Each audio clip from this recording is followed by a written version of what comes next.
Hi friends, நம்ம இன்றைக்கி இந்த வீடியோவில் ஒரு சூப்பரான அப்டேட் தான் பார்க்க போகிறோம்.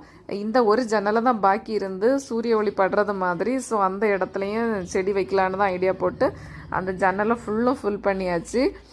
ஸோ இப்போ வந்து இந்த மணி பிளான்ட் நம்ம வீட்டில் நிற்கிறது தான். இது கொஞ்சம் எல்லோ கலரில் மாறி இருக்குது, வேறு ஒன்றும் இல்லை. கொஞ்சம் வெயில் பட்டதும் அது கூட கலர் வந்து சேஞ்ச் ஆகியிருக்கு. இல்லைனா வந்து கிளிப்பச்சை கலரில் தான் இருக்கும். சிலர்லாம் வீட்டில் வந்து மணி பிளான்ட் வரவே இல்லை, என்ன பண்ணாலும் வளரலை அப்படின்னு சொல்லி ரொம்ப சோர்ந்து போவீங்க. ஸோ அது வேறு ஒன்றுமே இல்லை, ஒரு சிம்பிளான டெக்னிக் தான். இந்த மணி பிளான்ட் மட்டும் இல்லை, எந்த இன்டோர் பிளான்ட்ஸ்னாலும் நீங்கள் வாங்கிட்டு வந்து வீட்டில் வைக்கும்போது அது நிழலான இடம், சூரிய ஒளியே படாத இடத்துல வச்சிங்கன்னா அது கண்டிப்பாக வளராது. ஸோ அந்த செடி வளர்கிறதுக்கு கண்டிப்பாக சூரிய வெளிச்சம் கண்டிப்பாக தேவை. ஸோ நீங்கள் வந்து செமி ஷேடு, அதாவது லைட்டாவது அந்த செடிக்கு மேலே சூரிய ஒளி படுறது மாதிரி ஒரு பிளேஸில் நீங்கள் வச்சாதான் அதோட க்ரோத் நல்லா இருக்கும்.